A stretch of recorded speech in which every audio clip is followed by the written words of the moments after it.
Everybody, Jake Marie with Keller Williams, and I am in a different room in my house because I just kind of want to do a different change of scenery, and it's nice sunny day. So, if you're wondering about the chair and you would like a copy of that, you can get a copy of that. I think you still get a copy of it. It's actually something from an organization called Hope Heals in Atlanta, and they are a ministry for families with people in their families with special needs of all kinds of different special needs. But we got it, and it is one of my favorite features of our house, and just kind of reminds me everybody should get a seat at the table. So speaking of everybody should get a seat at the table, everybody should get a swing at the plate when it comes to buying a house. And right now, interest rates are kind of going wonky. And if you don't know kind of where we've been and where we're at, or if you kind of just checked out of paying attention to the overall economy, congratulations. Take me with you. I want to be there. I gave this presentation this past weekend. So it is, depending on when you're watching this, it is the last week of July 2022. And we have had a lot of changes in terms of real estate economics, if I can use that phrase, here in Georgia, all over the country, but here in Georgia. And so I want to kind of take you through, if you have any interest, if you have questions, if you're tired of hearing your neighbor run his mouth because he gets his expert economic news from Crazy Town USA news source. Some of you know what I'm talking about, but sometimes it just helps to get some proper perspective on kind of where we're at and where we're going. And it's kind of like when you have like a really bad day, or you think you have a bad day, and then you talk to somebody who had like a really bad day, and then you kind of get a little bit of perspective, and you're like, maybe I'm just a whiner today. So not you. So anyway, I'm going to share my screen with you and kind of go through this. What I realized in the first run or two of this is I don't think it's going to let me have a mouse cursor. So you're just going to have to listen to my words. So listen. So we're going to go past and present. Any of the statistics I'm using are coming from Georgia MLS. Over the course of the state of Georgia over the last 2 years, I kind of broke this up into what most people consider our prime selling season. Now, not that it matters for the point of this conversation, but my busiest month, for whatever reason, almost every year is September. So school's already back in session. Most people would think that the market's slowing down. I'm going bananas usually in September. So you're active, under contract, and pending. Some of you are like, what's the difference between under contract and pending? Quite frankly, you could ask 16 different real estate agents, and none of them would probably give you an accurate answer. So we're going to give them all the same category of things that have not closed yet. In those date ranges from May 1st to July 23rd. So July 23rd was this past Saturday. So in 2021, you had 27,000 in that period of time. The ones that sold, so those were under contract. The ones that sold were about 28,000. Now I'm rounding to the nearest thousand, as you can obviously tell. So the ones that sold slightly outpaced the ones that had been listed or were going under contract. Anytime you see that, that's going to be an indication that you're in a seller's market, because as soon as things are going under contract, the cycle is going fast in terms of the closing cycle. For this year, is a little bit misleading because it's actually it's not quite 2,000. It's probably about 17,000. It's just, or 1,700. It just kind of that's where the numbers go, but not too far off of last year. Now, if you talk to most real estate agents, it is a very different summer than we had last year and even the year before that. But those are your state of Georgia numbers. In our area, so if you're on my email list, if you'd like to be on my email list, all my information will come up at the end. If you're on our email list, when I say our local market or anything I put on social media where it says local market update, we're targeting 5 local counties, so kind of our surrounding general area: Hall County, Banks County, Barrow County, Jackson County, and Gwinnett County. Those same statistics, you can see it's very similar. We've got about a 500 home swing between actives, under contracts, and pendings, and those that have sold. meaning there's a very short sales cycle for most of the properties. Now, the thing that is misleading about the statistics is a lot of your buyers in this population had their rates locked in before May 1st. Some of them were obviously after May 1st, but it was the kind of the middle of June when the rates really made an increase. So while these numbers look pretty much identical year over year in terms of the gap, we're in a very different position right now. And it's just kind of a weird spot, and it helps to kind of have a little information go behind it. So for the last 2 years, this is what our sellers looked like. Yes, this is Tombstone, phenomenal movie, amazing cast. Can't believe they were all in the same movie. But this is sellers. Give me everything you own. Also, a little bit further back, Jerry Maguire, show me the money. We didn't have categories of sellers the last 2 years. We do now because the interest rates have changed. Category one sellers, they need to sell. These are people who are highly motivated to sell. It could be a death in the family. It could be a divorce. It could be a job relocation. It could be we're moving to Florida. It could be anything. But they're like, we're done. We are moving. We are selling. For those sellers, if you're in that category, the price and condition are going to matter more than they have in the last 2 years. Why? Because buyers' money has gotten more expensive, and anytime your money gets more costly to you, you become a little bit tighter around your purse strings than you normally would be. Also, you have to understand price, and we're kind of going to get into that here in a minute or two. Category two sellers, I'd like to sell, not really interested in taking a whole lot less than what I want to sell for. And, if we got to take 2, 3, 4 months to sell it, like, we're okay. If you're in that category, it matters what your front door looks like. It matters whether you've got stains on your carpet. The last couple of years, it kind of didn't matter. Like, you were fresh meat on the market, had to have a house, had to move. Interest rates are crazy low. I'll figure it out later. That was the mindset of buyers. Category three is, hey, I got a ton of equity in this house. My mortgage payment is like really crazy low or non-existent. What if I just make this my first investment property? I decide I'm going to rent it instead of sell it. If I can't get the number I want to on the sell side, I'll just rent it and have some passive income coming in. You've got a third category of sellers we hadn't had the last 2 years. And the fourth category is, what? If I can't get 10 offers, I'm just going to stay. I'll renovate. We'll do some stuff here and there. Again, last 24 months, there was one category of seller. Now you've got 4. Important to know if you're a seller or a buyer. This is where we kind of get a little bit of education going on here. On the left-hand side, 2021, the end of the fourth quarter. So the end of last year, Christmas time of 2021, your 30-year conventional fixed, you were about 3.25. Now, caveat, it is going to depend on your credit. It's going to depend on your buying qualifications. It's going to depend on a lot of different things. We're just going with a approximate temperature with where you should expect or should have expected an interest rate at this time in the calendar year. 90 days later, we're at 3.75. And 90 days after that, we're almost at 6%. If you're a seller and you don't digest this, quite frankly, no one can help you.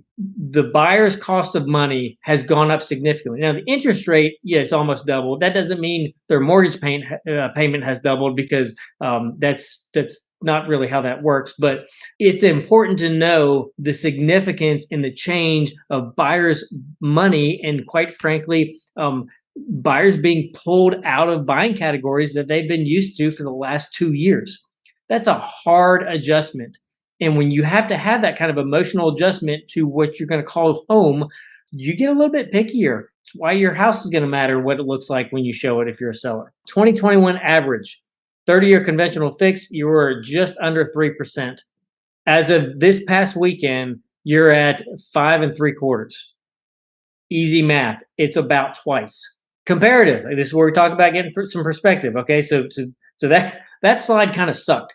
Let's just call it what it is. Let's get some perspective. If you're getting an auto loan, we're saying your average credit score, you're not killing it. You're not, in the tank either. You can get a loan. You've got an average credit score somewhere in the mid 600s. If you're getting an auto loan, you're probably about 9.25.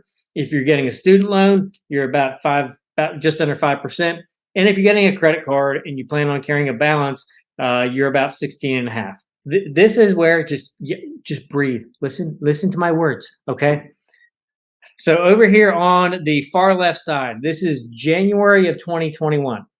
January of 2021, and I want you to go about 2/3 of the way across there before it starts going up. And that's January of 22. Okay. If you took a snapshot of that 1 year period of time, you can pretty much hit copy and paste to 2020.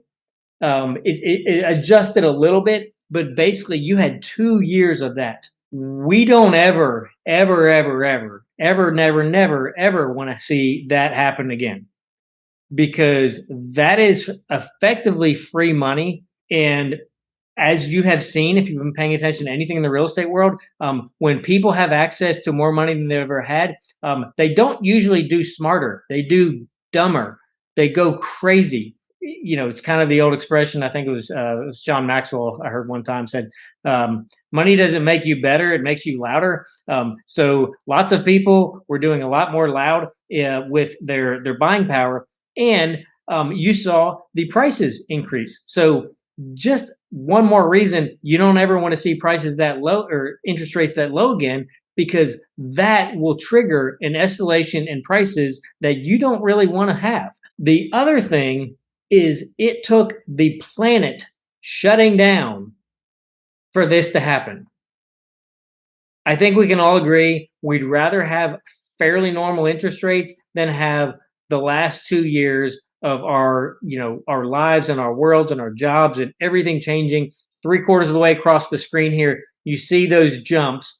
The one you see there to the far right between June 7th and July 7th, that was kind of the final e-break for a lot of people that the Fed made in their change in the interest rate in a day. So that's quite frankly needed to happen, but it needed to happen over the span of this entire slide. This is what the drum I've been beating for, I don't know, 18 months. I knew mortgage lenders who were getting their interest or getting their houses refinanced on their own houses in March of 2020, March, April of 2020. I knew lenders who were doing it because they knew interest rates had hit 3.5%, and they're going to be here for like 2 weeks. They're going to be here for 2 weeks. We're getting it locked in. This is amazing. We're never going to see this. And then look at the rest of the slide. We were under 3% by and large for the entire 2021 year. We don't want that ever again. That from January 7th of 2021 to today's date, that line should have been a gradual escalation. Perspective. We still have really, really good mortgage interest rates. 7.75 is about our average over 50 years. We're still doing pretty good. I know it's a hard adjustment that we've had to make, but we're still really good on interest rates. And this, oh my gosh, if I could help people understand this slide, it's like when I have conversations with sellers and we're talking about what they're gonna list the house for. Your list price is not your number that you need to fixate on the most. The number we're trying to fixate on the most and get as high as possible is the number you walk out of the closing attorney with your big fat check. We want that number to be as big as humanly possible. And you want someone like me who's cheap, because I scratch for nickels on the table, helping you with that. But just like a seller, you're setting a list price that's too high or out of range where the market is or where the market's going. You will end up with a lower check walking out of closing than you otherwise would have by listening to a real estate agent who knows what's going on. I know everybody wants to go high and then we can always come down. I'm going to tell you, it never works where you pocket more money in that scenario. Similarly, on the buyer side, I'm going to wait until the market cools down. I'm going to wait until the prices come down. I'm going to wait.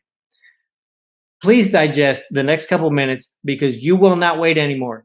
First column, loan one. let's say you've got a $500,000 house, $500,000 house at a rate of 6%. You've got $3 shy of $3,000 a month, all things being equal in that price range. Your second option. So let's say you're of the mindset that I'm going to wait until the prices come down, then I'm going to buy. Well, just like we saw the last 2 years, the interest rates came down and stayed down. Where did prices go? They didn't come down. They went whoop, way up. Okay. It's the same principle. This is God bless America and capitalism. It is supply and demand. It's interest rate and price. They have inverse relationships when it comes to actual math, not what you think, but actual math. So that same house, let's say you move 6 months a year. I don't, no one has a crystal ball, but that same house is now 465. Interest rate's going to be approximately 7%, probably somewhere around there. Is your payment more or less? Your payment's more. Your payment's $100 more. The same house. Oh, things get really out of hand. We're at 7.5%. That price. We're just again using ballpark numbers. Drops to 450 for that same $500,000 house when it was at 6%. Are you paying more or less a month for your mortgage for the same freaking house? Please get this, okay?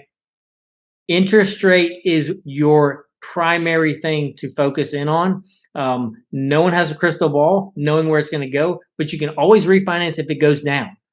Our prediction is it's probably not going to go down. We don't expect it to go crazy high, but it's probably not going to go any further down over the next 6 months to a year. So you can always refinance, but if you're waiting on the prices to drop, look what happens if the price drops.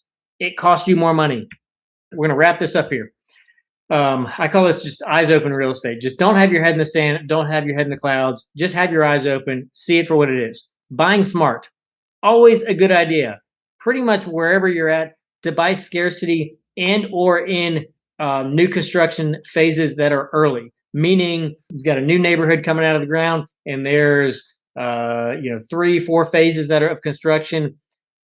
Your best investment is buying in the first phase. And you know how I know this? It's really easy. You can check my honesty on this one. Go into any neighborhood, anywhere. The majority of the first phase is bought out by investors because investors know you make your money on the buying side. That's like, minute one of investor class. So they buy first phase because they know they have the natural price increase of the neighborhood as it's built out. And for an investor, they've got somebody else paying their mortgage. So they're kind of double dipping.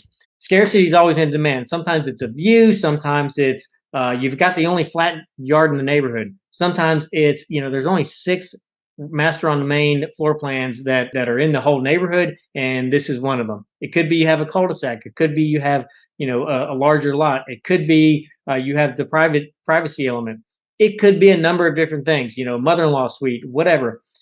2 is check with the county's planning and zoning and the local chamber of commerce. So very simply, what business growth is going on around your area? Because it could be a really good decision to buy there, and it could be a really bad decision to buy there, just depending on what's coming up.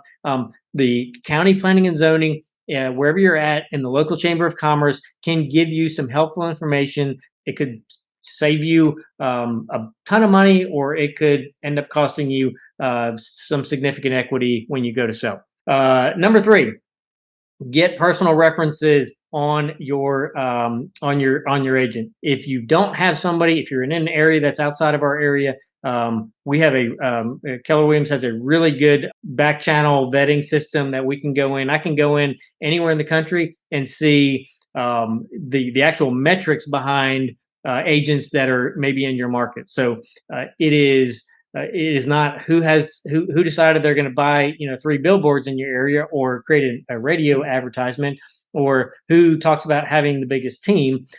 It is who is the agent actually that you're going to be working with, and do you have some good references? Because they can tell you one thing, and not have a leg to stand on behind it. And this is kind of true across the board, quite frankly, across brokerages. So just be aware. And a lot of times, just kind of spoiler alert, some of your teams have very, very unseasoned agents that just may not know how to give you good guidance. So if you're connecting with one of the top whatevers in your area, just a good idea to ask someone actually how long they've had their license and how many deals they've closed personally, because if that's your person, that person matters.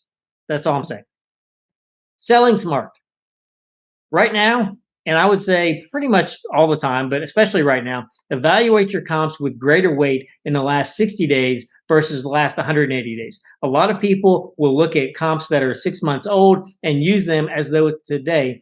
And now more than ever, it is not today because interest rate has doubled. And so your comps from 4, 5, 6 months ago, you had a whole different buyer pool. You had an entirely different buying power. It is not the same game.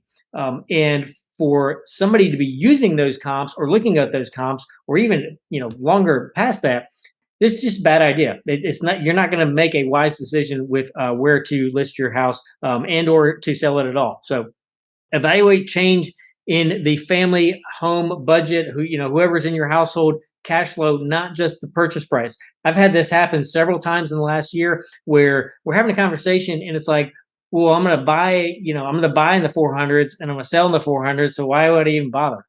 And the reality is, okay, but you bought in the 200s. So you bought in the 200s. The market has gifted you multiple six figures, some of them, of equity just because you bought it at the right time. Congratulations, have a party. You can utilize that money to do a whole lot of good in your family. I know people that paid off cars, paid off old debts, paid off credit cards. You remember those credit card average of about 16.5%. Their cash flow for their family on a monthly basis, like life changing, like literally life changing. And it just happened by helping them understand where's the actual money that you're sitting on going to be used most useful to you. And for some people, it may be staying put. But for a lot of people, just like looking at the interest rates, just like looking at the historical numbers, it helps to have a little bit of perspective in that decision making. Third thing, identify which seller you are before you start. Kind of like dating, you should have some no compromise issues if you're in the dating process, because if the person you're dating, you're going on a date with, is like really not aligned in some major categories, they should probably pay for their own meal. At the bottom in teal, stay aware of new construction pricing. Very similar to cars. If new construction, and that's been one of the biggest governors on the resale market, because new construction keeps going up and up and up because supply chain and cost and all that stuff and inflation. Where new construction is, unless you have some amazing home, you cannot price a house that's 8, 10, 15 years old for the same price, the same square footage, and the same bed and bath as a brand new home. You're most likely not going to get it. It's not going to be used as a comp. And you need to be aware, whether you're a resale seller or you're a buyer, where's new construction? And this is just because it's my slideshow.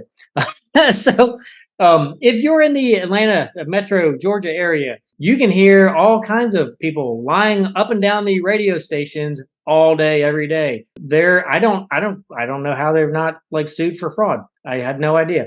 Our Keller Williams franchise. So this is I'm Atlanta Partners, but all the Keller Williams offices in the area, all those combined, versus your next 5 brokerages combined, all of their offices in their brokerage combined, we are slightly over 5 times the volume that they closed. Kind of matters. And if you're just wondering, like, okay, I get it, real estate. Tell me something else. Our whole goal behind real estate is not to retire on a private island. It is to help as many human beings through the process as possible. And quite frankly, right now, more than ever, to make our world better in the communities that we serve. So we have a phenomenal nonprofit called Cares for Kids. And everything we do goes right to the communities we serve. So we don't send money all over the place.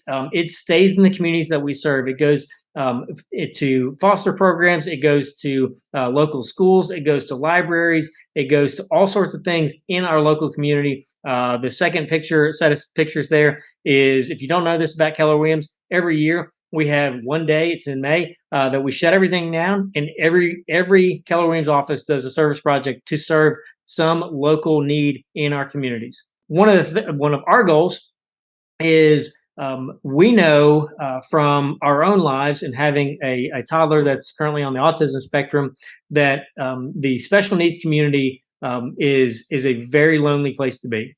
And one of the common bonds that all special needs parents have is we just want to help our kids have the best life and have a happy life.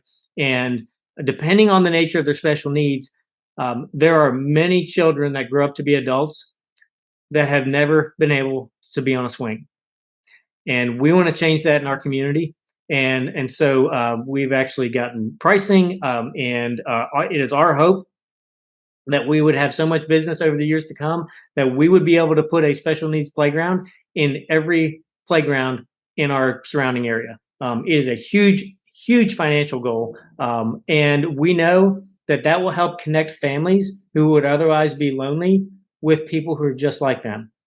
And we think that's going to do a lot of good in relationships and helping others in our community. The second picture there is, those are Care Bears. So that is part of the Cares for Kids thing. It's another element that those go locally. This batch here was actually a little bit different. That's our dog Utah in the middle. We were trying to send her to to the front lines, but we sent 100 bears. Keller Williams sent 100 We Care Bears to the front lines of the Ukraine when the Russian invasion and the war started. So these bears, these actual bears, went to the front lines of the Ukraine, shipped and everything. The last thing is, there's a learning and developmental sensory thing that is in Norcross that we have partnered with and do some sponsorships for helping people who can't afford a treatment that is non-invasive treatment. There's no medicines, there's no pills, there's no any of that. But it is a tangible way to help people with some developmental delays and some all kinds of different cognitive issues. And all of these things are what we do in and through a normal real estate transaction. So, bonus feature, my information is coming up at the end, but if you would like this to be part of your Christmas picture this year to send to your family and make them super jealous, you need to send me an email. My information is coming up. In every season of life, no matter how crazy things are, there's always good. So sometimes it's hard to see it. Stay around, got a couple outtakes, and my information is coming up.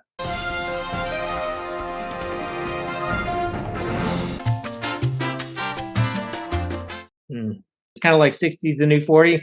I don't even know what that means. You're watching this and it's like 2097 and the interest rates are 25%. And then, that's, what do I look like in 2097? Let's do it. I don't know if you can hear that. It's a leaf blower going obnoxiously loud outside, and I have the attention span of a circus mouse. Kind of an informal, yeah. Not all the time. A lot. Not all. Not me. I don't know what that's like. He did not say that. Happily married. Don't email him.